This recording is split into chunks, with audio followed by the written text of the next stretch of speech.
Justice Narasimha Reddy commission విచారణ గడువు పెరిగింది. విచారణ వ్యవధిని మరో నెల రోజులు పొడిగిస్తూ రాష్ట్ర ప్రభుత్వం తాజాగా ఆదేశాలు జారీ చేసింది. కమిషన్ ఏర్పాటు చేసినప్పుడు జూన్ 30 వరకు గడువు విధించింది. విచారణ ఇంకా పూర్తి కానందున మరికొన్ని రోజులు పొడిగించేందుకు సిద్ధమై ఈ నెలాఖరు వరకు పెంచింది.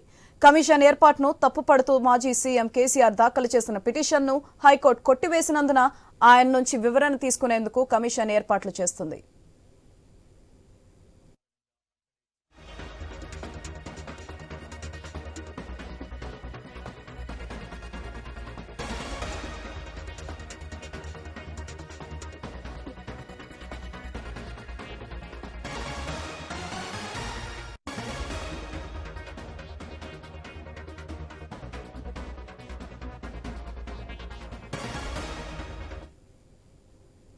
జస్టిస్ నరసింహారెడ్డి కమిషన్ విచారణ గడువు పెరిగింది.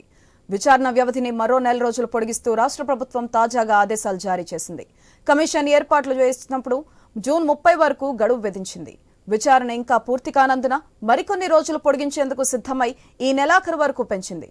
కమిషన్ ఏర్పాటును తప్పుపడుతూ మాజీ సీఎం కేసీఆర్ దాఖలు చేసిన పిటిషన్ను హైకోర్టు కొట్టివేసినందున ఆయన నుంచి వివరణ తీసుకునేందుకు కమిషన్ ఏర్పాట్లు చేస్తుంది. దీనిపై మరింత సమాచారం మా బ్యూరో చీఫ్ రాజు ఫోన్లైన్ ద్వారా అందిస్తారు. రాజు,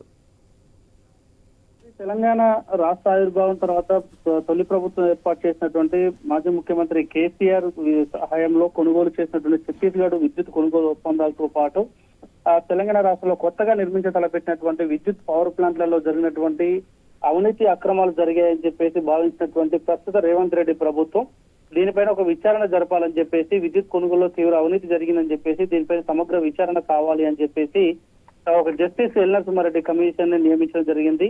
ఈ కమిషన్ కు సంబంధించి జూన్ 30 వరకే గడువు విధించిన నేపథ్యంలో కేసీఆర్ కు 2 సార్లు సమన్లు నోటీస్ పంపించినప్పుడు కూడా కేసీఆర్ స్పందించలేదు.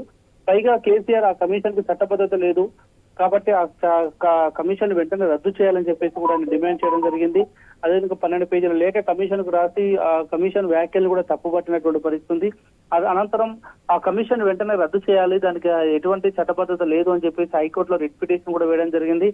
దీనిపైన మొన్న సోమవారం కమిషన్ వాదనలు విన్నటువంటి ధర్మాసనం కమిషన్ కు అనుకూలంగానే తీర్పునివ్వడం జరిగింది. ఎట్టి పరిస్థితుల్లో దీనిపైన విచారణ కొనసాగించాలని చెప్పేసి కూడా నిర్ణయం తీసుకుంది. కేసీఆర్ సహకరించాలని చెప్పింది.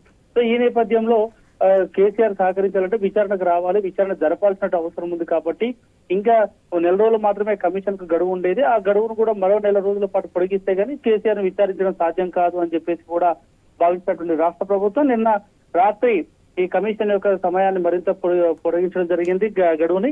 సో ఈ నేపథ్యంలో ఈ నెల రోజుల పాటులో కేసీఆర్ కు మరోసారి నోటీస్ ఇవ్వడం, కేసీఆర్ ని పిలిపించడం, కేసీఆర్ విచారణకు హాజరైతే కావాల్సిన తగిన ఏర్పాట్లు కూడా చేస్తామని చెప్పినటువంటి కమిషన్ హైకోర్టుకు మాట ఇవ్వడం జరిగింది. సో ఆ నేపథ్యంలో మరోసారి కేసీఆర్ కు ఆనాడు ఉన్నటువంటి విద్యుత్ శాఖ మంత్రికి అదేవిధంగా ఇతర విద్యుత్ ఉన్నతాధికారులకు కూడా నోటీస్ ఇచ్చేటువంటి అవకాశం అయితే ఉంటుంది. వాళ్ళందరూ కూడా విచారణకు హాజరు కావాలని చెప్పేసి కూడా పిలువబోతున్నట్టుగా తెలుస్తా ఉంది. అయితే అది ఎప్పుడు ఏంటి అనేటువంటి విషయాలు మాత్రం ఇంకా గోప్యంగానే ఉంచారు. మరోసారి కేసీఆర్ కు నోటీస్ ఇచ్చిన తర్వాత కేసీఆర్ మళ్ళీ ఎట్లా స్పందిస్తాడు, దీనికోసం హాజరవుతారా లేదా అనేది కూడా చూడాల్సిన అవసరం ఉంటుంది. Right, thank you Raju.